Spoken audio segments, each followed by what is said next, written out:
Le cours, c'est l'étude de l'homme dans son contexte culturel et de quelle manière, en tant qu'enfant de Dieu, il peut approcher l'autre, et principalement, évidemment, dans le cadre de la mission. Vous savez que quand on va quelque part, il n'y a pas besoin forcément d'aller loin, parce qu'aujourd'hui, dans un même endroit, nous pouvons avoir différentes nationalités, hein. Quand on va dans une assemblée ou quand on se réunit dans une maison, à côté, il peut y avoir des Bretons, des Indiens. Ici, vous voyez, le cours, c'en est la parfaite illustration. On a un étranger, le plus étranger de tous, c'est le Corse, parce que la Corse est un pays... non, je taquine, Rock. Non, on a des Corses. On a des Bretons, je suppose, je sais pas, peut-être. Christian, je sais pas d'où tu viens. Je sais que tu aimes bien Menton, alors tu es peut-être de là-bas, je sais pas. Non, non, je suis pas de Menton, hein. D'accord. Je suis du Euh, Loiret, du Loiret. de Loiret. Bon, ok. Du Loiret. Loiret. D'accord. On a Raja qui est d'origine indienne. On a Steve. Steve, je sais pas. T'es plutôt Musulman, 77. Oui, d'accord. Oui, c'est vrai que ça se voit. Et toi, Steve? Moi, je suis né en Martinique. Non, il est Voilà. martiniquais, mais oui, Je suis originaire de la Martinique.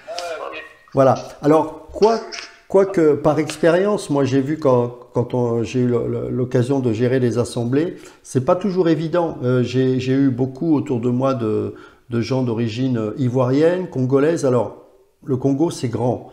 Il y a différentes tribus, il y a des gens qui ont pas la même mentalité d'une tribu à l'autre dans le même pays qu'est le Congo. Vous prenez la Côte d'Ivoire, vous avez les Djoula, euh, vous avez les BT, vous avez bon plein de gens d'arrière-plan différents. Et c'est important quand même de le réaliser parce que il faut, du coup, les mots que vous allez utiliser, les phrases, les attitudes, la manière dont vous allez saluer les gens, peut être différente d'une tribu à l'autre et c'est pas seulement d'un pays. Ça veut dire que lorsque vous avez une assemblée avec des frères et sœurs d'origine différente, c'est important de connaître un petit peu, pas totalement, on ne vous demande pas des historiens ou des experts, mais de comprendre un petit peu comment ça se passe. D'autre part, lorsque parfois vous êtes amené à faire des voyages missionnaires, même si c'est de courte durée, euh, par exemple en Côte d'Ivoire, il y a une manière de saluer les gens. Et si vous le faites pas, soit vous pouvez blesser des personnes, ou alors il va y avoir une incompréhension. Par exemple, en Côte d'Ivoire, on va vous dire comment va la famille. Donc c'est un protocole. Si vous répondez ça va et puis que vous ne renvoyez pas la balle par la même question, ça va blesser la personne. C'est des rituels. Il y a rien, c'est ni bon ni mauvais. C'est comme ça. Et en tant qu'enfant de Dieu, et c'est là où malheureusement les missionnaires ont souvent péché dans ce domaine, c'est qu'on n'est pas là pour amener notre culture, on est là pour amener l'évangile. Et c'est pas évident de faire la part des choses, parce que la culture est imprégnée de différents éléments qui, avec le temps, sont devenus presque identitaires chez certaines personnes. Et même la Bible, il faut savoir que, on en a parlé dans le premier cours, la Bible, sans que les gens s'en rendent compte, il y a des expressions bibliques qui sont restées dans la culture. Euh, les gens, vous savez, par superstition, n'aiment pas être très à table. Pourquoi? Hein? Vous le savez pourquoi? Donc ça nous vient des 12 disciples qui se retrouvaient avec Jésus. Et bien sûr, il y a Judas qui était le traître. Et donc, d'où la superstition de ne jamais être 13. Donc ça vient d'analogies rédemptives. Vous avez par exemple le poisson chrétien qui était venu dans les pays arabes, je crois qu'on en avait parlé la première fois, et à l'époque les chrétiens dessinaient des poissons sur les fers forgés. Et donc les Arabes ont récupéré ça dans leur culture, mais ils ne savent même pas que ça vient en fait du christianisme. L'expression être ravitaillé par les corbeaux, par exemple. Bon, ça, c'est une expression biblique. Vous regardez autour de vous, il y a plein de gens qui ne le savent pas. Ça peut être une occasion d'annoncer d'ailleurs l'évangile. Alors, pas d'arriver avec ses gros sabots, d'avoir cette subtilité, mais peut-être de saisir cette occasion. Qu'est-ce qu'il y a encore? Bon, le vendredi 13, c'est ça, hein. Malheureusement, on en a fait des choses diaboliques avec, mais voilà, tout ça, ça vient. Il y a la Bible qui est rentrée dans ces cultures. Donc c'est devenu des traditions. Euh, Ce qui est intéressant, c'est de voir comment Jésus a agi sur cette terre. Jésus, il n'est pas venu pour changer les habitudes culturelles des uns et des autres. C'était pas sa mission, c'était pas sa priorité. Il était venu en tant qu'homme se plier aux lois humaines, se plier aux contraintes que tous les hommes peuvent subir. Et sa mission, c'était bien sûr de venir mourir à la croix pour notre salut. Et en attendant, ses enseignements étaient basés sur le royaume de Dieu. Alors, en ce qui nous concerne, il y a un des versets importants dans le cadre de ce cours qui est vraiment là pour qu'on puisse le saisir quand on va dans une culture autre que la nôtre ou qu'on est en contact avec des gens de différentes cultures mais dans une même assemblée. C'est 2 Corinthiens chapitre 5 verset 17. Alors ce verset nous parle de la nouvelle naissance. Bien évidemment on le connaît tous puisqu'il est dit si quelqu'un est en Christ, il est une nouvelle création. Les choses anciennes sont passées, voici toutes choses sont devenues nouvelles. Eh bien, dans ce cadre-là, j'ai besoin de vivre d'autant plus dans ma nouvelle création pour justement comprendre mon prochain qui est à mes côtés. Et tous mes arrière-plans culturels qui parfois peuvent m'empêcher de tolérer l'autre et de le comprendre, eh bien, je dois les faire mourir à moi-même, faire mourir ces choses-là pour que je puisse percevoir l'autre tel qu'il devrait être perçu selon la vue de Dieu, les pensées de Dieu. Et mes pensées, je dois les échanger avec les pensées de Dieu. Pour vivre dans la culture d'un pays, si je reste avec mon mode de pensée, je n'irai pas bien loin. Et je n'arriverai pas à avoir un réel impact dans la culture du pays dans lequel je me trouve. Pour aimer l'autre, il faut que je m'efface. Il faut que là encore, mes pensées soient soumises totalement à la pensée de Christ afin que je puisse mieux comprendre, mieux écouter l'autre. Et cela doit renforcer évidemment cette capacité à annoncer l'évangile. Si je prends conscience, si j'ai cet état d'esprit de m'effacer, d'effacer mon ancienne nature, de vivre dans ma nouvelle créature avec tout ce qui va derrière, c'est-à-dire la nouvelle pensée, la culture du royaume, moi j'aime bien cette expression, la culture du royaume, eh bien là je vais pouvoir annoncer un évangile qui va être beaucoup plus pur, plus proche de la vérité, qu'un évangile bizarre avec un mélange de ma culture. Parfois, vous avez la religion chrétienne qui est mélangée. Par exemple, en Afrique, il y a le mélange avec un arrière-plan animiste. En France, il y a un arrière-plan catholique. Vous allez dans une assemblée de Dieu, quand on prend la Sainte Seine, il y a cet arrière-plan catholique. Pourquoi ? Ils vont vous dire, mais non, nous on ne croit pas à la transsubstantiation, sauf qu'ils ne prennent pas un repas, ils partagent une coupe. Donc, et vous verrez que vous avez comment on appelle ça, un plateau en argent, on pose le pain, la coupe et on met une nappe brodée. Vous voyez, alors c'est pas méchant, moi je m'en offusque pas, mais c'est bien de comprendre que derrière, il y a un arrière-plan, et il n'est pas biblique cet arrière-plan. Ou en tout cas, il est plutôt religieux. Quand vous allez en Afrique, la manière de prier, eh bien, il faut savoir qu'il y a un arrière-plan animiste. Quand les prédicateurs, quand les gens prient, vous verrez qu'ils prient souvent debout, ils sont toujours debout. Avec des gestes, ils sont souvent, c'est comme un effort physique, on ne doit pas juger, c'est un arrière-plan culturel. Maintenant, il faut les amener à une autre dimension pour leur faire comprendre que la prière, c'est pas une œuvre.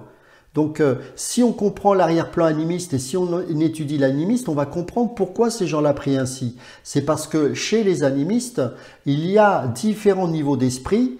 Et on doit invoquer avec persévérance les plus forts pour que les plus forts pour lesquels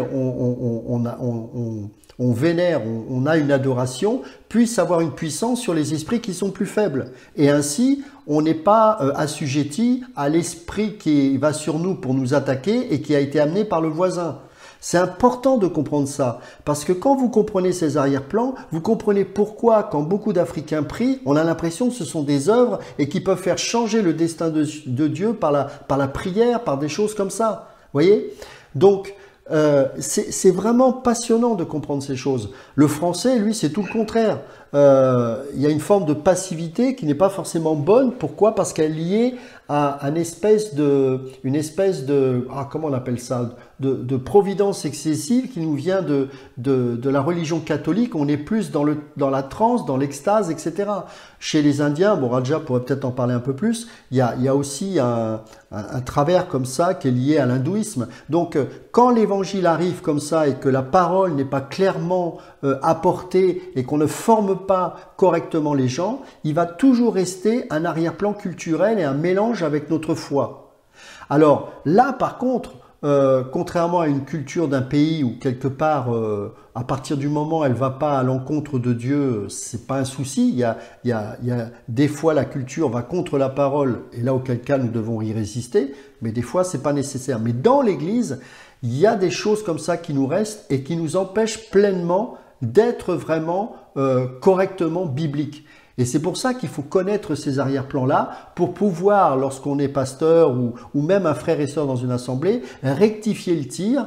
Et c'est la parole qui va amener ça. Et c'est ce que Paul faisait quand il s'attaquait aux Corinthiens. Enfin, c'est plutôt les Corinthiens qui attaquaient Paul. Mais comme Paul traitait le problème de l'Église aux Corinthes, qu'est-ce qu'il traitait exactement? Il traitait le problème que Paul était perçu comme un minable. Pourquoi? Parce que les Corinthiens avaient encore, bien qu'ils soient convertis, cet arrière-plan pour certains qui était un arrière-plan de religion à mystère. Et dans ces religions à mystère qu'il y avait à l'église de Corinthe, ceux qui étaient bénis de Dieu, c'est ceux qui avaient une grande intelligence, ceux qui étaient capables de philosopher, ceux qui étaient aussi physiquement beaux. Et Paul était la démonstration de l'antithèse de tout ça, en fait. Et donc, ils ne pouvaient pas le percevoir comme quelqu'un de spirituel parce qu'avec leur pensée, avec leur culture, pour eux, ils s'imaginaient quelqu'un de spirituel plus comme Apollos que Paul. Apollos avait apparemment plus d'éloquence. Il était conduit par Dieu, il n'y a pas de souci, il a été formé. Mais voilà, certains disaient, moi je suis d'Apollos, d'autres, moi je suis de Paul. Mais en fait, ils se trompaient de combat, ils avaient une vue charnelle. Et c'est pour ça que Paul utilise dans 1 Corinthiens chapitre 2 et chapitre 3, vous êtes sarkikos, vous êtes charnel. C'est-à-dire vous avez une compréhension mélangée avec votre culture, avec votre intelligence charnelle. Or, vous devez penser en fonction de votre nouvelle créature, en fonction de l'Esprit de Dieu. Et comment on peut arriver à penser comme Dieu? Eh bien, il faut avoir les sentiments qui sont en Jésus-Christ. Philippiens chapitre 2 verset 5, Paul dit « Ayez en vous les sentiments qui étaient en Jésus-Christ ». Ainsi, quand on aborde quelqu'un de culture différente, eh ben, il nous faut diriger notre esprit vers quelque chose d'autre que la culture de la personne pour ne pas se laisser aller émotionnellement. Ça, c'est important. Nous ne sommes pas là pour apporter une culture ou pour changer la société. On est là encore une fois, pour apporter l'évangile. Dans l'évangélisation, il faut avoir uniquement cet objectif-là et rester concentré sur cet objectif-là. Quand vous arrivez dans un pays étranger, il faut discerner ce qui est correct dans la culture ou ce qui va à l'encontre de l'évangile et ne pas s'attarder sur les choses sans importance. Même si pour nous elles le sont parce que chez mes parents on a toujours mangé le pain de telle manière. Non mais ça n'a aucun intérêt. Hein. Par contre, il faut discerner. Alors pourquoi c'est important de discerner la culture des pays dans lesquels on se trouve? Parce que derrière chaque pays, il y a des démons. Et donc, prenons l'exemple de la France. Vous savez que j'avais fait une émission avec un pasteur, on avait fait une émission autour de l'esprit du coq. Eh ben, l'esprit du coq, il faut savoir, c'est pas anodin en France. Hein. Le coq était utilisé, ça n'a jamais été l'emblème, hein, c'est un symbole moqueur. En fait, les Romains, quand ils ont vu les Gaulois, ils nous ont traités de coq parce que le coq est querelleur. Et donc, ça a été un sobriquet qui a été sur le peuple français. Et ça nous reste un peu. Et il y a un autre élément aussi, au-delà du fait qu'on est des querelleurs et qu'on a du mal à avancer d'une manière concrète, on a un esprit révolutionnaire qui depuis la mort de Louis XVI est vraiment présent en nous. On a enlevé la Vierge Marie dans l'église Notre-Dame et on y a mis la déesse de la raison, Marianne. En fait, c'est un échange de femmes, mais c'est la même sirène. Hein. Et ils ont dit, nous adorerons cette femme, ce qui fait que l'esprit de raisonnement est en France très puissant. Donc, c'est des esprits qui sont derrière. Donc, si vous comprenez ça, quand vous arrivez dans un pays, vous savez que l'esprit qui domine sur ce pays, vous aurez à le combattre. Et pas le combattre au niveau de la nation, le combattre dans le cœur des gens, y compris des chrétiens qui ont encore ces choses-là en eux. D'accord ? En Inde, certainement, il y a une espèce, alors Raja, encore une fois, parce que moi je connais pas ce pays, mais certainement il y a, il y a tellement c'est tellement démoniaque là-bas en termes de religion, l'hindouisme. Donc c'est sûr que pour des hindous qui se convertissent, le milieu charismatique là-bas fait beaucoup de dégâts. Parce que si vous amenez un espèce de mouvement pentecôtiste chez des gens qui ont des arrière-plans mystiques, le mélange peut être détonnant. Donc, il faut tenir compte de tout ça. Vous regardez par exemple le travail de Zac Ponen, qui n'est pas charismatique. Pourquoi cette église grandit et qu'il y a une stabilité? C'est parce que justement, il dispense droitement de la parole. Et vous verrez rarement des excès. Et c'est important dans des pays comme ça de ne pas faire n'importe quoi.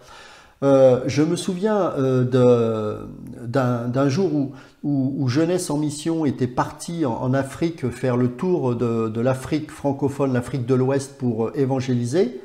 Et ils ont pris un passage dans Proverbes où il est dit qu'il faut corriger son enfant avec la verge, avec le bâton. Bon, eh ben, vous donnez ça à un peuple qui passe son temps à tabasser les enfants, vous imaginez les dégâts. Vous savez pourquoi il y a beaucoup d'Africains qui bégayent? Est-ce que vous savez ça? Il y a beaucoup de frères d'Afrique, que ce soit de Côte d'Ivoire, du Togo, beaucoup de Togolais d'ailleurs, un peu moins du Congo bizarrement, mais peut-être c'est parce qu'il y a beaucoup de... c'est une société un peu matriarcale là-bas, donc c'est un peu différent. Mais dans pas mal de pays d'Afrique, vous verrez des gens bégayer. Ben, c'est parce qu'ils sont tabassés par les parents. On tabasse, mais... et donc du coup, ça crée des comportements comme ça. Donc, quand vous allez prêcher un évangile, faites attention. Faites attention parce que en face de vous, vous avez des gens qui ont un vécu. Je vais vous donner un autre exemple, une histoire vraie. Alors, je ne sais pas de quand ça date. Vous avez un jour un missionnaire qui va dans une tribu de Papouasie. Et puis, non, c'est pas la Papouasie, c'est en Amazonie, je crois. Enfin, peu importe, c'est une tribu reculée de tout. Et il commence à prêcher l'évangile et il présente bien sûr Jésus. Et au moment où il parle de Judas, eh ben, les gens qui écoutent le pasteur, ils applaudissent Judas. Et pour eux, le héros, c'est Judas. Et il ne comprend pas. Il dit, mais qu'est-ce qui se passe? Je ne comprends pas. Je présente Jésus. Jésus, pour eux, c'est un loser. Et Judas, c'est le héros. Et ben, en fait, il s'est renseigné que dans leur tribu, celui qui arrive à faire un coup tordu à l'autre, c'est le meilleur. Donc, qu'est-ce qu'il a fait? Il a présenté l'évangile autrement, en montrant que Jésus a fait un coup tordu au diable. Il n'a pas dénaturé la parole de Dieu, mais il s'est mis à la portée de leur compréhension des choses, au niveau où ils en étaient, pour leur présenter comment Jésus a été plus fort que le diable. Donc, vous voyez, tout ça, c'est très important. C'est pour ça que, alors vous allez me dire, oui, mais aujourd'hui, les gens ont quand même plus ou moins les mêmes façons de penser, de voir les choses. Totalement faux. Vous savez que dans un pays comme en France, vous avez des églises chinoises, vous avez des églises même pas africaines, hein, parce qu'Afrique c'est un continent, ça veut rien dire. Vous avez des églises congolaises, vous avez des églises ivoiriennes. Moi quand je suis allé en Californie, du côté de ma belle famille ils sont ivoiriens, j'étais invité dans une église, mais je me serais cru dans un village de Côte d'Ivoire, parce qu'ils étaient entre eux. Et je ne leur en veux pas, pourquoi ? Parce que comme personne n'est capable de se faire tout à tous, et que c'est très difficile de communiquer, autant que les frères en Christ ivoiriens par exemple restent entre eux, parce qu'au moins ils peuvent se comprendre. C'est-à-dire que c'est à chacun de faire un pas vers l'autre. L'évangile c'est ça. Hein. Ayez en vous les sentiments qui étaient en Jésus-Christ. Quels étaient les sentiments de Jésus-Christ? Il s'est dépouillé de ses droits, il s'est dépouillé de sa légitimité. Quand j'ai été invité dans cette église ivoirienne, je me suis, comment dirais-je, Je me suis effacé, c'est-à-dire que alors c'est vrai que c'est plus facile pour moi parce que j'ai un peu les deux cultures de par mon mariage, mais voilà, j'ai adopté les rites à partir du moment où ça ne mettait pas en cause la parole de Dieu. Vous voyez? Vous avez d'autres choses par exemple, et ça c'est quelque chose, excusez-moi, mais ça m'agace terriblement, surtout chez les Français parce qu'on a beaucoup d'orgueil. Vous avez par exemple des pasteurs qui parfois parlent fort, les pasteurs africains. Alors, il y en a qui hurlent, ça par contre, il faut vraiment rectifier le tir parce que c'est inaudible. Je ne parle pas de ceux qui hurlent, hein, je parle de ceux qui parfois parlent fort.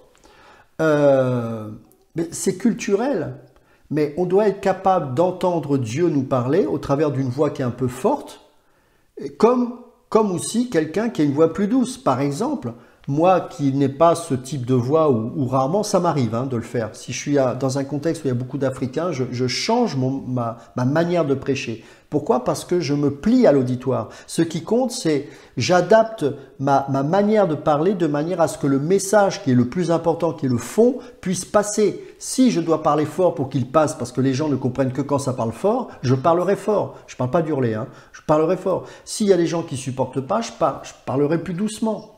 Et vous avez des gens, des Français par exemple, qui vont écouter des prédicateurs qui parlent un peu fort, ils vont dire « moi je ne supporte pas ». On ne peut pas parler comme ça. Alors, je ne parle pas encore une fois de gens qui hurlent, parce que là je comprends la sono à fond et ça hurle, c'est n'importe quoi. Mais on est trop charnel en fait, on regarde trop à l'apparence physique et finalement on est un peu comme les Corinthiens et je me demande si lorsque Paul viendrait dans une église comme la nôtre, on serait en mesure d'apprécier sa spiritualité. C'est pas si évident que ça. Donc, vous voyez, c'est vraiment très très important la manière dont on écoute l'autre, dont on approche l'autre. Il faut de l'amour en fait. Il faut beaucoup d'amour. Et bien sûr, il faut être rempli de l'esprit, ça c'est clair. Alors, les sentiments de Jésus concernant la mission, parce que c'est quand même le maître de la mission, c'était de mettre de côté sa position. Donc quand tu es avec un frère ou une sœur, quand tu es dans un groupe, qui est peut-être parfois un peu différent, mais même si tu es avec des gens avec lesquels tu sembles être familier, n'oublie jamais qu'il y aura toujours des différences, parce que vous n'avez pas le même vécu, vous n'avez pas le même arrière-plan. Et donc, la position, en fait, on doit perdre notre position comme Jésus a perdu sa position. Il s'est dépouillé de sa divinité. Il était Dieu, mais il a vécu en tant qu'homme. De la même manière, on doit se dépouiller de nous-mêmes, de nos droits, de nos privilèges, parfois même de fait qu'on peut avoir raison sur certains points mais qui ne sont pas importants, au profit de l'autre afin de l'amener vers une dimension beaucoup plus spirituelle. En gros, on va mettre de côté notre ego, notre moi. Paul dira dans Galates chapitre 2, « Je crucifie ma chair avec ses passions et ses désirs. Ce n'est plus moi qui vis, c'est Christ qui vit en moi. » Donc ça, je répète assez souvent pour ceux qui me suivent. Ce n'est plus moi qui vis, en grec, c'est ce n'est plus ego qui vit, mais Christ qui vit en je. Le mot, ce n'est plus moi qui vis, c'est Christ qui vit en moi. Les deux moi, là, il y a ego et je. C'est-à-dire que le ego doit être crucifié. Ma personnalité, le je que je suis, est toujours là. Mais mon ego, le moi, le surmoi, le j'ai raison, le je suis au centre de tout, eh ben, ça doit mourir. D'accord? Dieu lui-même est un missionnaire dans l'Ancienne Alliance, parce que n'oubliez pas que la construction du tabernacle et toutes les choses qui étaient faites étaient à l'image des temples païens qui existaient déjà. Ça peut peut-être vous choquer, mais c'est ça pourquoi? Parce que Dieu a utilisé ça pour se mettre à la portée de l'homme afin qu'il puisse comprendre les mystères de Dieu. Il peut utiliser des choses vaines, des choses culturelles. Vous voyez? Jésus, verset 7, Philippiens chapitre 2, verset 7, il est devenu semblable aux hommes. Donc c'est la croix qui va nous permettre d'être obéissants en sacrifiant nos réactions sans sacrifier nos convictions. Voilà l'équilibre. La croix, c'est ce qui va nous permettre d'être obéissants en sacrifiant nos réactions sans sacrifier nos convictions. Matthieu chapitre 10, verset 38. Celui qui ne prend pas sa croix et ne me suit pas n'est pas digne de moi. Celui qui conservera sa vie la perdra, et celui qui perdra sa vie à cause de moi la retrouvera. Je vous conseille de lire le livre, la biographie d'Hudson Taylor.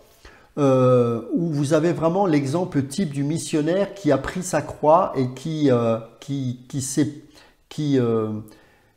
n'est pas venu avec sa culture. Vous connaissez tous cette histoire où au bout d'un moment, il a compris qu'il fallait qu'il s'habille comme un Chinois, qu'il se laisse pousser des tresses, etc.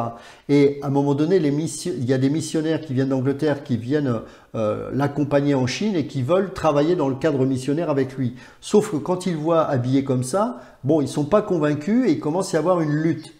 Et après, au bout d'un moment, les frères en question peut-être parce qu'ils ont prié par rapport à ça, j'en sais rien. Ils sont revenus le voir en disant « Tu as raison, c'est ça que nous devons faire » et eux aussi ils ont pu faire ça. Et grâce à cet accoutrement entre guillemets et le fait qu'ils ont appris le mandarin et tout ça, ils ont pu aller jusqu'au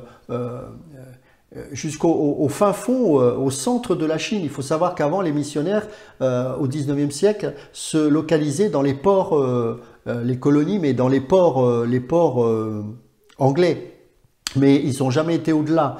Et Hudson Taylor, ça a été le premier à aller jusqu'au centre de la Chine.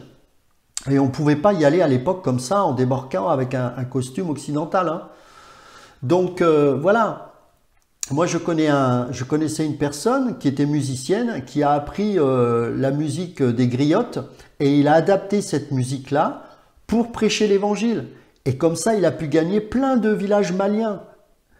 Vous voyez, il y a des choses magnifiques à faire, mais il faut arrêter d'être centré sur nous-mêmes. Et encore une fois, j'insiste, ce que j'observe sur les réseaux sociaux, c'est que les Français sont encore de plus en plus français, et du coup, on devient hermétique à l'autre, l'étranger devient un ennemi, alors qu'on doit aller au-dessus de toutes ces choses. Parce que le but, encore une fois, c'est de manifester le royaume de Dieu. D'accord ? Nous, on présente Christ, rien d'autre. On ne présente pas une idéologie, on ne présente pas une église, une cathédrale. C'est pas le but. Bien sûr qu'on a un lourd passé et je trouve qu'on a malgré tout un beau passé dans certaines choses. Mais voilà, ça s'arrête là. Ça s'arrête là. Alors, regardez ce qu'il est dit dans un passage qui est dans 1 Samuel chapitre 16 verset 7. Vous connaissez tous ce passage, c'est quand Dieu choisit un roi après Saül. Saül, voilà, il a fait plein de bêtises, donc Dieu a rejeté Saül, bien qu'il reste encore roi, et il demande à Samuel de choisir le roi selon Dieu. Et donc au verset 7, il est dit « Et l'Éternel dit à Samuel, ne prends point garde à son apparence et à la hauteur de sa taille, car je l'ai rejeté. » Vous voyez, le charisme naturel est un piège pour les hommes. C'est-à-dire que Saül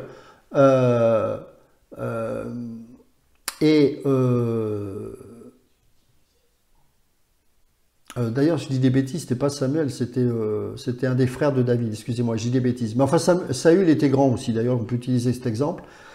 Le charisme naturel, même le prophète Samuel aurait pu être séduit. L'apparence de taille, l'éloquence, mais il faut faire attention parce que si on est encore, si on n'est pas mort à nous-mêmes, on aura de mal à discerner Dieu dans l'autre, et ce qui fait que on va passer à côté de Dieu et parfois à côté de personnes qui pourraient être des bénédictions pour nous. Je vais vous donner un autre exemple. Dans le cadre du mariage, j'étais dans un centre de vacances, c'était au tout début de ma conversion, je me rappelle, et il y a une femme, elle était vraiment super. C'était une femme, une mère célibataire, ouais c'est ça, et elle s'est convertie, elle avait déjà un enfant je crois, et s'était convertie à l'église de Boulogne-Billancourt. Et c'est une femme juive. Et puis évidemment, elle aspire à rencontrer un mari, et puis elle a une image, voilà, comme chacun peut avoir, un peu idyllique de l'homme de sa vie. Et puis un jour, un monsieur passe devant lui, et elle se sent interpellée par l'esprit, et comme si le Seigneur lui disait, ce sera lui. Et la première réaction de cette femme, elle dit, sûrement pas. Et c'est vrai que quand vous regardez le monsieur et la femme, lui, il est d'origine turque, elle est juive, donc déjà vous imaginez. Elle est une femme, comme beaucoup de femmes juives, très voilà, présente, hein, elles sont là les mamans juives, hein. Et lui tout petit, timide, insignifiant. Et bah, peut-être qu'elle s'attendait à Robert Redford, j'en sais rien. Enfin, toujours est-il que c'était pas son genre. Donc, comme elle était spirituelle, elle a dit, Seigneur, moi je veux bien, j'obéis, il n'y a pas de souci, mais s'il te plaît, donne-moi des sentiments. Et le lendemain, elle me racontait que elle avait des sentiments. Quand il passait, elle devenait toute rouge. Enfin, c'était voilà. Ils se sont mariés. Je les ai vus. Ils ont eu plein d'enfants. Enfin, c'est un couple formidable. Et mon pasteur m'enseignait ceci. L'amour, c'est une décision basée sur une conviction qui précède les sentiments. Je répète, l'amour, tu ne sens pas l'amour, tu décides d'aimer. Jésus, quand il a eu les sentiments, à Gethsémanée, c'était non pas ma volonté, il n'avait pas envie d'y aller, mais il avait décidé d'y aller. Et il a dit, toutefois, non pas ma volonté, mais ta volonté. Tu décides d'aimer et l'amour est toujours un sacrifice. Mais comme tu es un être humain, tu as le droit d'avoir des émotions et c'est normal, mais les émotions doivent être à leur place. Ce ne sont pas les émotions qui doivent te guider. Dieu n'a pas créé les émotions pour te guider dans ta vie. Les coups de foudre et tout ça, c'est diabolique. C'est complètement ou charnel. Les émotions sont là pour attester la vérité. Voyez, quand il est dit « Soyez remplis de l'Esprit », quand vous obéissez à Dieu, il y a la joie du Saint-Esprit. Ça, c'est les émotions qui viennent après votre obéissance. Donc les émotions ne sont pas mauvaises, mais elles doivent rester à leur place. Elles sont là pour approuver la vérité. Donc une fois que vous décidez d'aimer, Dieu vous donnera la joie. Mais d'abord, il faut obéir. Donc, pour tout l'aspect culturel, toute l'approche que l'on a avec les gens différents, c'est toujours lié au sacrifice et l'obéissance. Je décide d'aimer, je décide de comprendre l'autre dans sa culture, je m'intéresse à l'autre, comment il vit. Vous avez des gens, vous savez qu'un des rares peuples qui a du mal à être gagné par l'évangile, c'est le peuple pygmée au Cameroun. Et je prie pour qu'il y ait plus de missionnaires qui vont pouvoir comprendre la culture de ces gens. Parce qu'il y a encore des peuples, malgré les apparences, malgré on croit que ça y est, on a fait le tour, tout le monde est touché par, peut-être gagné par l'évangile, il y a encore des tribus et des peuples qui ne sont pas atteints par la mission, par l'évangile. Donc il y a encore des choses à faire. Mais il ne faut pas reproduire les erreurs de nos pères, ou comme ont pu faire l'Église catholique en Amérique du Sud, ou d'ailleurs un peu partout. Alors heureusement Dieu a été au-delà, mais ça fait des dégâts terribles, vous en conviendrez. Donc ça, c'est important. La meilleure connaissance, c'est toujours une application qui est liée à l'amour. Toujours, toujours, toujours, toujours. Donc, je reprends ce passage au verset 7. L'Éternel ne considère pas ce que l'homme considère. L'homme regarde à ce qui frappe les yeux, mais l'Éternel regarde au cœur. Nous, on a tendance à regarder à l'apparence au lieu toujours de regarder au cœur. 2 Corinthiens chapitre 4 verset 16, c'est pourquoi nous ne perdons pas courage et même si notre homme extérieur se détruit, notre homme intérieur se renouvelle de jour en jour. En fait, nous croyons comprendre l'homme intérieur en jugeant l'homme extérieur. C'est pas comme ça que ça marche. Pour vérifier le fruit du changement, je vais regarder au changement extérieur. Mais est-ce que l'intérieur est changé? C'est la question que je dois me poser. Et ça, c'est pas sûr. Donc, on doit conseiller, enseigner la parole de Dieu, et c'est uniquement celle-ci et dans l'application de cette parole que effectivement on pourra constater un changement intérieur profond qui se verra de manière visible, mais c'est le travail du Saint-Esprit qui s'appuie sur cette parole. Mais pour que cette parole puisse dépasser le cadre culturel, il faut que j'adapte mon langage, mon intelligence à la culture de mon prochain, afin que je puisse le gagner. C'est pour ça que Paul, il a dit avec les Juifs, je me suis fait juif, avec les Grecs, je me suis fait grec. Vous savez pourquoi Paul, il a impacté autant, hormis que bien sûr c'est Dieu qui l'avait choisi? C'est parce que Paul, il parlait l'hébreu, il parlait l'araméen, il parlait le grec, et le grec classique et le grec koiné. Le grec koiné, c'est le grec vulgaire en fait, hein. Et le grec classique, pourquoi? Parce que de par ses origines, il avait aussi étudié les grands auteurs grecs. Ça veut dire que quand il arrivait dans une ville où il y avait, par exemple, quand il arrivait à Athènes, il pouvait parler des philosophes, il pouvait parler des poètes. C'est pour ça qu'un chrétien qui dit « moi la Bible me suffit » est un idiot. Il faut être idiot pour dire des choses pareilles. Quelqu'un qui est véritablement spirituel, lis la parole, mais étudie le contexte pour adapter le langage là où il se trouve. Moi, par exemple, j'ai un langage différent avec certains de mes collègues de travail. J'ai un langage différent quand je vais dans la cité. J'ai un langage différent parce que Dieu m'a fait grâce d'avoir la possibilité de pouvoir m'adapter à différents modes de culture. Avec certains Africains, je me plie complètement à eux. Voilà, j'ai cette grâce-là. Mais même si on n'a pas cette grâce de s'adapter, il faut faire des efforts, il faut s'instruire, il faut lire, il faut comprendre les langues avec lesquelles on est confronté. Si vous êtes dans un milieu où il y a beaucoup de gens d'arabes, eh ben, intéressez-vous à leur mode de pensée. Pourquoi parfois ils sont souvent belliqueux? Qu'est-ce qui fait que? Et comment moi je vais pouvoir les gagner à Christ? Le Seigneur nous demande de nous effacer, nous demande de nous intéresser à l'autre. C'est pas pour se cultiver, pour être plus intelligent que les autres. C'est pas ça ce que je veux dire. C'est que une des humilités, c'est toujours un des signes de l'humilité, c'est toujours de s'intéresser à l'autre, de faire des efforts pour communiquer. La communication est un langage, c'est un défi. Et même entre nous, par exemple, avec ma fille ou avec mon garçon, quand je lui parle, c'est parfois compliqué parce que j'ai des filtres. C'est quoi les filtres? Bah, ça peut être les craintes, peut-être. J'ai peur qu'ils ne réussissent pas dans tel domaine, etc. Donc, je ne vais pas avoir une écoute christique ou christologique. Je vais avoir une écoute basée sur mes propres craintes et mes peurs. Et bien, ça, c'est l'ego. Donc, quand je suis conscient de ça, je dois être concentré et dire « Seigneur, pardonne-moi, que je puisse avoir une réelle écoute, non pas en fonction de mes craintes, mais de ses attentes. » Donc, c'est un effort permanent. Quand, par exemple, on écoute moi, j'ai des réunions de travail, vous savez comment c'est en France, des fois, on peut se prendre le bec, etc. Eh ben, souvent, les colères ou les disputes sont liées au fait, c'est qu'on a nos propres filtres chacun et on n'arrive pas à se rejoindre dans la communication parce que on écoute l'autre, ou plutôt on l'entend, on a du mal à l'écouter parce qu'on l'écoute par rapport à nos propres peurs à nous. Vous voyez, ça va loin l'évangile. Donc ça veut dire, meurs à tout ça et vis par l'esprit de manière à ce que la personne que tu as en face de toi, tu puisses l'entendre sans ce filtre. Donc c'est un sacré défi, hein. C'est un sacré défi, hein. Parce que si on ne vit pas ça, on aura du mal à pardonner, par exemple. On aura du mal à prendre de la hauteur sur certaines situations conflictuelles. Parce qu'on cherchera toujours à avoir raison. Mais le Seigneur ne nous demande pas d'avoir raison. Nous devons présenter Christ. D'accord? Et la plupart du temps, nous devrons perdre. Pour gagner Christ, il a fallu qu'on perde. Christ, pour nous gagner, il a perdu. La croix, humainement parlant, c'est un échec. C'est un bide. Les philosophes ne supportent pas Jésus. Pourquoi? Parce que c'est le contraire de la raison humaine. C'est le contraire de la sagesse humaine.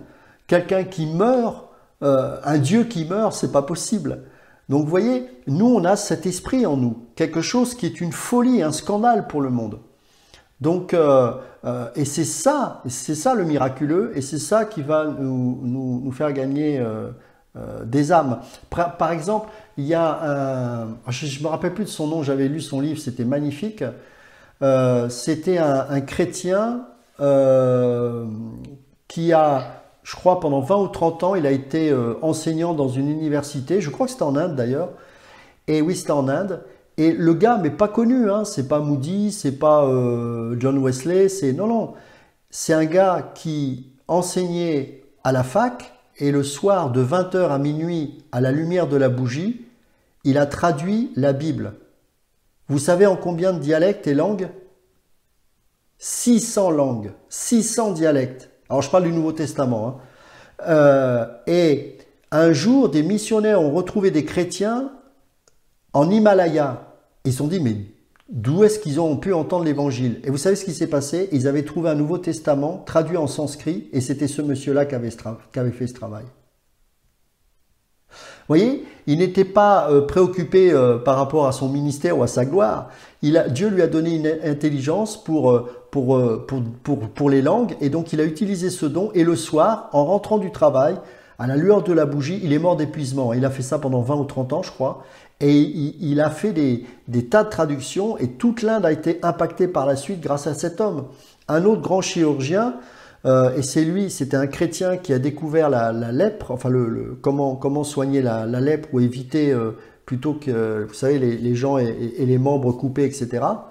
Pendant très longtemps, il se posait la question, mais comment se fait-il que ceux qui ont ce type de lèpre, parce qu'il y a plusieurs types de lèpre, eh ben, les membres tombent comme ça.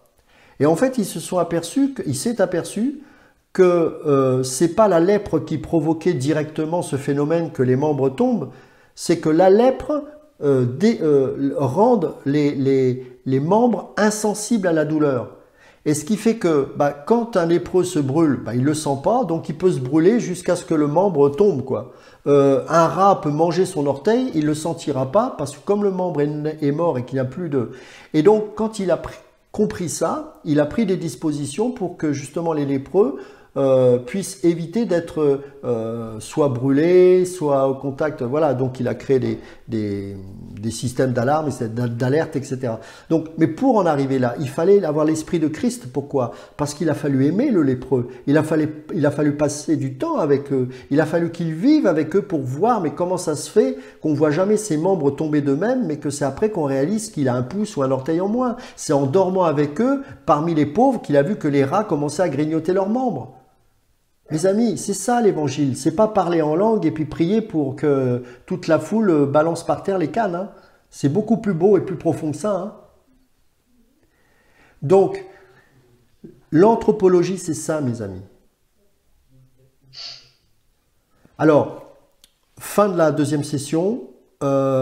Si vous avez des questions, n'hésitez pas par rapport à ce cours. On fera une troisième session dans 2 jours. Hein. Par rapport à ça, on va continuer parce qu'il y a beaucoup de choses à dire. Hein. Est-ce qu'il y a des questions déjà par rapport à ce thème?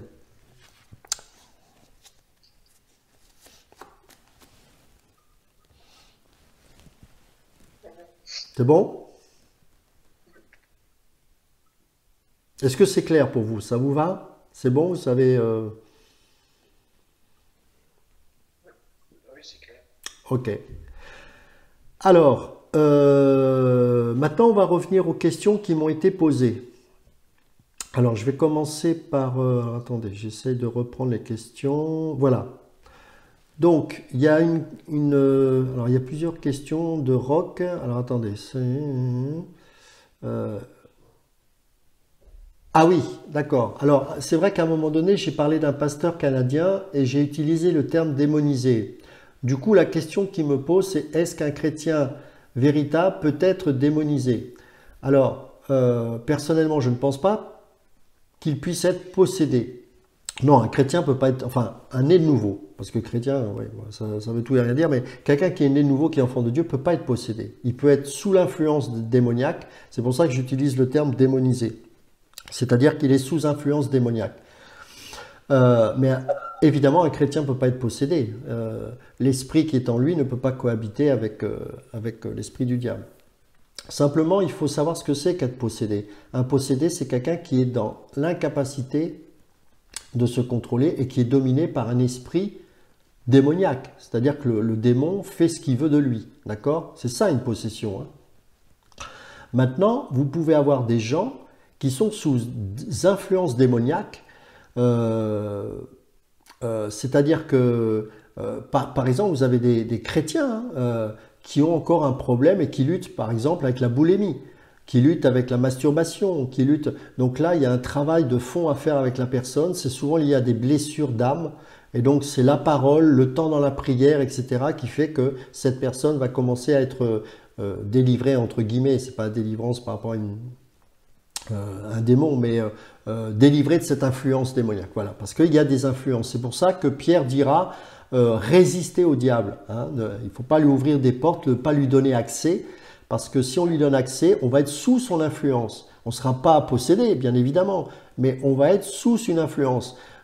Et du coup, on aura des comportements, vous savez, beaucoup de chrétiens sont comme ça, ont du mal à se détacher de certaines choses. Donc ça, ce sont des influences derrière. C'est-à-dire qu'ils essayent, mais voilà. Alors on a besoin d'accompagnement, besoin d'aide, besoin d'enseignement, évidemment, toujours la même chose. Donc ça, c'est pour répondre à cette première question de Roch. Ensuite, il m'a posé une deuxième question par rapport aux anciens, aux pasteurs et l'autorité. Jusqu'à quel moment devons-nous nous soumettre? Si selon moi, mon pasteur ou un ancien s'égare à mes yeux, et vu que je ne suis pas pasteur, diacre, etc. est-ce que Matthieu 18 s'applique, bon, je paraphrase, hein, est-ce que Matthieu 18 s'applique dans ce cadre-là ou pas? Si selon moi un pasteur a tort, que dois-je faire ou dire? Ben, tu dois avoir tort avec lui parce que c'est le pasteur. Voilà. Non, c'est pas... Bon, c'était un test pour voir si vous réagissez, mais vous réagissez pas, donc. Non, mais un, un pasteur, c'est une fonction, c'est pas une identité. Son identité, c'est un être né de nouveau et un frère en Christ. Et donc, en tant que frère, Matthieu 18 et le nombre de fois où Paul, dans ses épîtres, parle des uns et des autres, exhortez-vous les uns les autres, reprenez-vous les uns les autres, etc., eh bien, il ne dérogera pas à la règle. Maintenant, comment dois-je faire? Donc, Paul dans Matthieu 18, Jésus dans Matthieu 18, il dit, va le voir seul à seul. D'accord? Pourquoi? Seul à seul, bah, pour jamais humilier la personne. Et surtout si c'est un pasteur qui a un ministère public, bah, il vaut mieux être sage et le prendre à part. Mais s'il ne se repent pas, tu vas voir une ou deux personnes. En l'occurrence, si c'est un pasteur, parce que la question c'est par rapport au pasteur, bah, tu vas voir un ancien, forcément, puisque les anciens sont des surveillants, dans le sens noble et biblique du terme. Mais le pasteur ne déroge pas à la règle de la surveillance des anciens, hein. Donc les anciens, n'oubliez pas que l'Église c'est un collège d'anciens qui dirige. Donc les anciens, il faut un témoin. S'il résiste, et si l'ancien voit qu'effectivement il constate qu'il est dans la désobéissance et qu'il ne veut pas se repentir, il faut une deuxième personne et ensuite, publiquement, c'est-à-dire dans l'Église, pas sur Internet, hein, comme certains s'en sont fait une spécialité.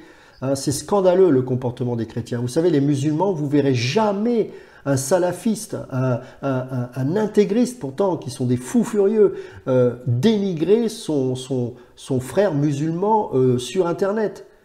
Il n'y a que les évangéliques qui font ça. Les catholiques font rarement ça. Il n'y a que les évangéliques. C'est la spécialité des évangéliques, ça.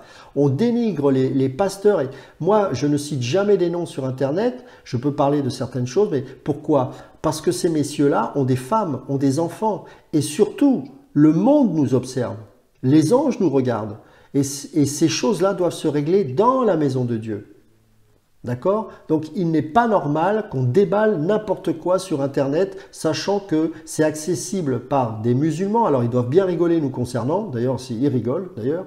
Mais il n'y a pas que. Il y a les gens du monde, il y a les autorités du pays, il y a des enfants, des jeunes qui nous regardent. C'est pas normal. C'est pas normal. Je vois des chrétiens, c'est tout juste, ils n'en viennent pas aux mains. Enfin, je veux dire, quelle honte. Non, on règle ça dans l'Église. D'accord? Donc, quand il y a un différend avec un pasteur, bah, il ne déroge pas à la règle.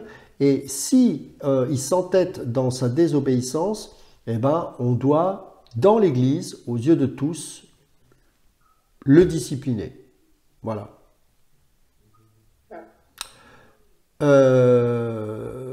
Alors, pour un frère qui n'est pas pasteur, bah, c'est la même chose, hein, voilà. Mais c'est vrai que pour les pasteurs, on pourrait se dire, ouais, mais est-ce que j'ai le droit? Mais non, mais c'est un frère. C'est un frère, donc c'est important.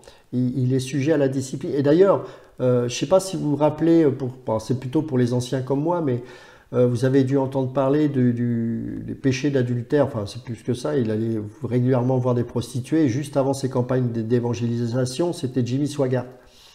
Oui. Bon, bah, Jimmy Swaggart a été discipliné par les anciens. Pendant 3 ans, ils l'ont fait asseoir dans sa propre église, hein, alors qu'il s'autofinançait. Il n'était même pas financé par la dénomination qui l'avait sanctionné. Mais il a accepté la discipline. Il s'est assis dans sa propre église pendant 3 ans. Ce sont les anciens, d'ailleurs, qui sont venus là-bas dans son église pendant 3 ans, prêcher, etc. Ils l'ont discipliné et après, ils ont vu que ça allait mieux et il a pu reprendre sa position. Donc voilà, ça, c'était correct.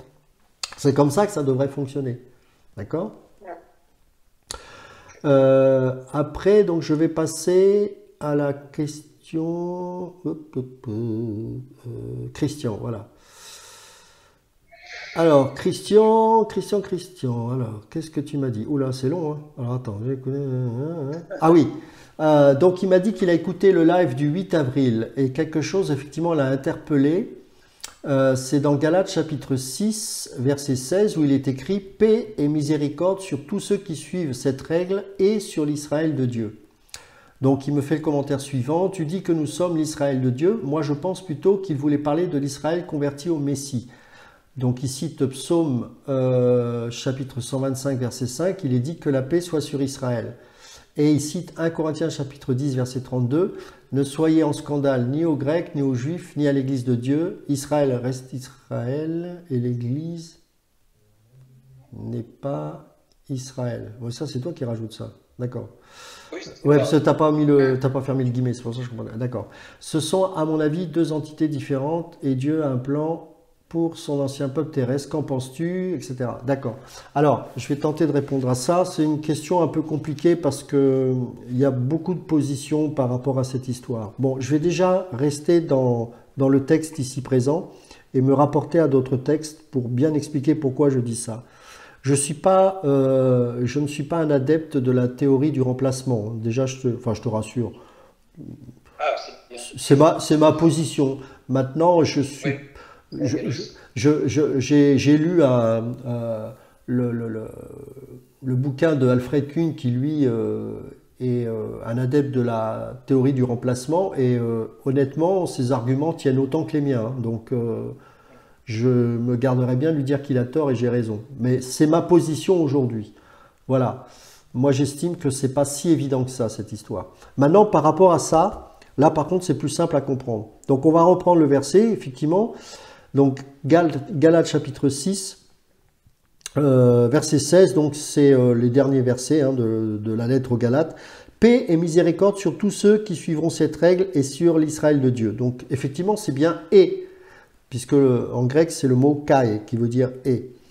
Alors, rappelez-vous, alors tu n'étais pas là, Christian, mais bon, ça fait rien, je fais un rappel. J'avais donné quelques règles d'interprétation des Écritures. Pour comprendre un passage qui pourrait sembler dire soit le contraire ou soit qui pourrait un petit peu dénoter par rapport à l'ensemble, il faut essayer d'avoir une compréhension globale du livre Galates.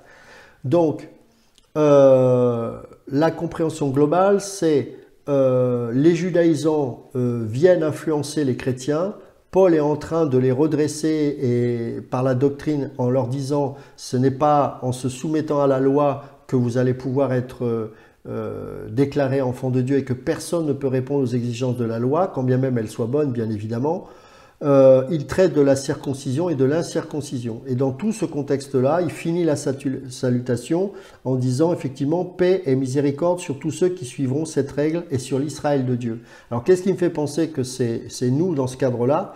C'est parce que justement, dans ce cadre-là, il fait exactement la même chose que dans l'épître aux Romains. D'ailleurs, il y a un parallèle entre l'épître aux Romains et l'épître Galates, c'est la justification par la foi. C'est vraiment deux épîtres qu'on peut mettre en parallèle.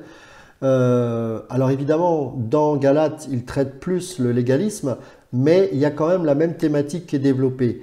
Donc, allons voir dans Romains, pour confirmer ce que je pense être ça, puisque dans l'épître aux Romains, il explique bien que les Juifs, ce sont ceux qui le sont de cœur, et que par conséquent, là dont il est fait mention, c'est bien l'Israël de Dieu, c'est-à-dire nous. Donc dans Romains, par exemple, chapitre 2, au verset 28. Romains chapitre 2, verset 28. Le juif, ce n'est pas celui qui en a les apparences, et la circoncision, ce n'est pas celle qui est visible dans la chair. Mais le juif, c'est celui qui l'est intérieurement. Et la circoncision, c'est celle du cœur, selon l'esprit et non selon la lettre. La louange de ce juif ne vient pas des hommes, mais de Dieu. D'accord? Ensuite, il y a un autre passage dans Romains chapitre 9, verset 6. Ce n'est point à dire que la parole de Dieu soit restée sans effet, car tous ceux qui descendent d'Israël ne sont pas Israël, et bien qu'ils soient la postérité d'Abraham, ils ne sont pas tous ses enfants. Mais il est dit, en Isaac, tu auras une postérité appelée de ton nom. C'est-à-dire que ce ne sont pas les enfants de la chair qui sont enfants de Dieu, mais que ce sont les enfants de la promesse qui sont regardés comme la postérité. Bon là, c'est le passage, je pense, qui est le plus clair par rapport à ça. Pourquoi c'est important de comprendre ça? Paul est en train de leur dire, tout Israël a besoin d'être sauvé. Mais quel est le véritable Israël?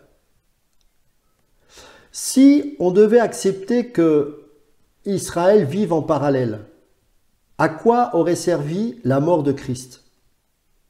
Christ serait-il donc mort en vain? La nation d'Israël, ce qui m'embête un petit peu avec certains prédicateurs qui sont très judaïsants, c'est que ils ne se préoccupent à peine de... D'ailleurs, ils ne le font pas, franchement, ou très peu le font. Ils évangélisent pas Israël. Pourquoi? Parce qu'à partir du moment où ils pensent qu'Israël a une destinée à part, pourquoi aller les toucher? Et l'autre séduction, c'est que justement, comme ils ont une destinée à part, eh bien, l'Église observe Israël en prenant le risque d'épouser leur religion, d'épouser leurs coutumes, de revenir à la loi, c'est-à-dire de revenir à l'ombre des choses. Et Paul était à l'ombre des choses. Et Paul était en train de lutter par rapport à ça en leur faisant comprendre que le véritable Israël est le Dieu dans le sens où, à partir de la dispensation de l'Église, les Juifs doivent se convertir tout autant que les autres. Et j'en veux pour preuve, c'est qu'à la Pentecôte, ce sont premièrement les Juifs qui se sont convertis. Tu vois le contexte? En fait, pourquoi il parle d'Israël de Dieu par rapport à la loi, par rapport à la thématique qu'il est en train de traiter? Maintenant, évidemment, et particulièrement dans Romains, on peut citer Romains 11 et plein d'autres passages, même Romains 9 qui en parle un peu plus loin. Évidemment, Israël a une destinée à part et le véritable Israël, mais par contre des Juifs, sera sauvé de la même manière qu'il y a eu des descendants d'Abraham charnels et spirituels.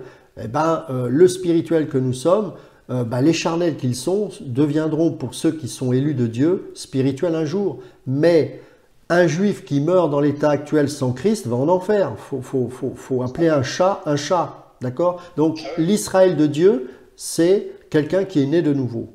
Voilà. Maintenant, en tant que nation d'Israël, on connaît le destin de cette nation, ce qui va s'y produire. Bon, c'est pas le but aujourd'hui, on va pas faire d'eschatologie, mais voilà, bien sûr qu'Israël, certains vont se repentir et ils seront peu nombreux. Hein. Ils seront peu nombreux. Hein. C'est vraiment un reste d'un reste. Hein. Et ce sera pas, ouais, et ce sera pas toutes les tribus peut-être. Hein. Enfin bon, ça c'est un autre débat. Mais... Donc, mais nous devons évangéliser autant les Juifs que les autres. Voilà, et d'ailleurs les Juifs, c'est là où je suis quand même effaré du comportement des évangéliques. N'oublions pas que les Juifs persécutent les chrétiens. Hein. C'est loin d'être idyllique d'être chrétien en Israël. Hein. Faut pas se faire d'illusions. Hein. C'est pour ça que les judaïsants, eux, ils sont moins persécutés parce qu'on a du mal à faire la différence entre un chrétien, un juif messianique là-bas, d'un juif orthodoxe. Mais un véritable, enfin, je dis pas qu'ils sont pas chrétiens les juifs messianiques, bien sûr que si, mais quand on prend réellement position comme Paul, les premiers, les plus grands persécuteurs de Paul, ça a été les juifs. Donc c'est parce qu'on prend pas suffisamment position. Moi, je me fais pas des copains quand je parle comme ça, je le sais bien, hein, parce que la grande mode aujourd'hui, c'est de porter une kippa chez les chrétiens. Donc c'est sûr que moi, je suis loin d'être comme ça. Hein. Matthieu chapitre 21, verset 43. Regardez ce que dit Jésus, c'est pas moi. Hein. C'est pourquoi je vous le dis, le royaume de Dieu vous sera enlevé et sera donné à une nation qui en rendra les fruits. D'accord? Le contexte, c'est quoi? Jésus leur dit, n'avez-vous jamais lu dans les Écritures, la pierre qu'ont rejetée ceux qui bâtissaient est devenue la principale de l'angle. C'est du Seigneur que cela est venu et c'est un prodige à nos yeux. C'est pourquoi je vous le dis, le royaume de Dieu vous sera enlevé et sera donné à une nation qui en rendra les fruits. Nous sommes une nation sainte, un peuple élu. Un sacerdoce royal, 1 Pierre chapitre 2, versets 5 à 10. Regardez comment ils ont bien perçu ça, les juifs, l'équivalent des juifs orthodoxes aujourd'hui, c'est-à-dire les pharisiens et les sacrificateurs. Verset 45. Après avoir entendu ces paraboles, les principaux sacrificateurs et les pharisiens comprirent que c'était d'eux que Jésus parlait. Et ils cherchaient à se saisir de lui, mais ils craignaient la foule parce qu'elle le tenait pour un prophète. D'accord ? Voilà. Maintenant, je ne suis pas dans la théorie du remplacement. Ça, c'est pour moi. Bon. Après, j'accepte qu'on puisse être d'un point de vue différent parce que c'est pas aussi simple. Hein, pour avoir lu Quen, il a quand même des arguments. Le gars, il est costaud. Hein. Maintenant, il y a des choses qui tiennent pas la route. j'ai du mal à y voir que de la symbolique dans le millénium, dans Ézéchiel 38 jusqu'à 40, là, 38, 39, 40. Lui, il y voit que de la symbolique. Bon, après, voilà. Oui, Galates chapitre 3, verset 6 aussi. On va revenir. Galates chapitre 3, verset 6.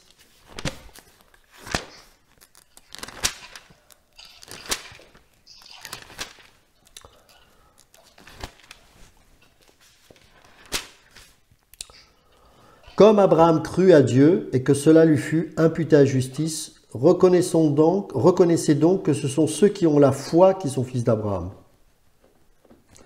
Romains chapitre 4, verset 11.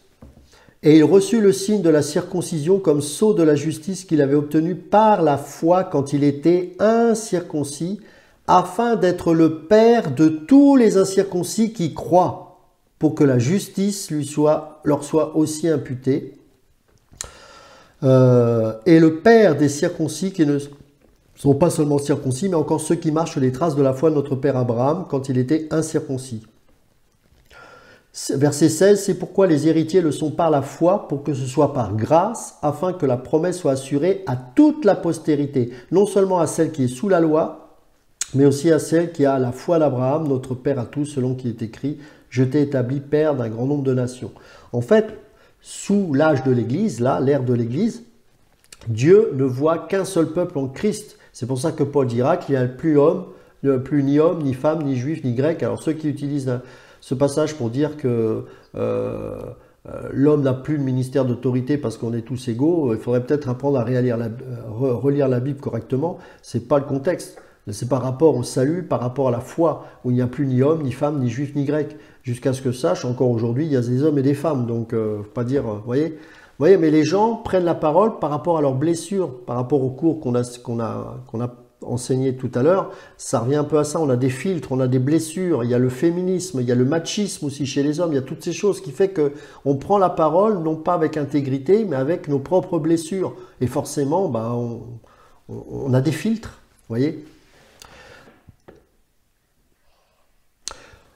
Ok, alors reméditez bien sur ce cours d'anthropologie parce que c'est vraiment très très important la manière dont on se comprend les uns les autres et c'est pas forcément en termes de pays lointains. Peut-être vous avez un frère ou une sœur qui est assis régulièrement dans votre assemblée à côté de vous et peut-être ça va vous aider à mieux comprendre l'autre. Donnez-vous un défi, trouvez-vous une personne qui vous agace, ne soyons pas religieux, il y en a forcément une. Et donnez-vous ce défi, essayez de le comprendre, de mieux l'écouter en prenant la croix, en faisant mourir les filtres qu'on peut avoir. Et c'est ça, se supporter les uns les autres. Hein. Et je suis sûr qu'après ça, vous allez apprendre quelque chose de particulier et vous allez grandir. Donc, donnez-vous ce défi, dire voilà, il y a une personne qui me tape sur les nerfs. Voilà, je vais me mettre un défi, c'est d'apprendre à mieux la connaître. Pas forcément en la visitant, mais déjà essayant de l'observer, de comprendre, de prier pour elle, commencer à prier pour elle, Seigneur. Et voilà. Et puis vous-même, Seigneur, est-ce qu'il y a quelque chose qui est charnel en moi et qui fait que quand je la vois, ça excite ma chair? Vous voyez? Il ne faut pas avoir peur de se remettre en question, de dire Seigneur, je veux grandir, je veux aimer vraiment comme toi tu aimes. Et s'il y a des personnes qui ont bien blessé quelqu'un, c'est nous vis-à-vis de Jésus. Hein. Et heureusement qu'il ne s'est pas arrêté aux blessures qu'on a pu lui faire. Donc essayons de rentrer dans cette dimension-là et donnons-nous ce défi-là. Et puis peut-être qu'après vous aurez possibilité de nous donner un témoignage, disant voilà ce qui s'est passé et ce serait formidable. Voilà, ok? Que Dieu vous bénisse. Et puis à dans 2 jours. Merci. Au revoir. Messieurs, dames, bonne soirée. Bonne soirée. Merci. Bonne soirée. Au revoir. Au revoir. Merci. Au revoir.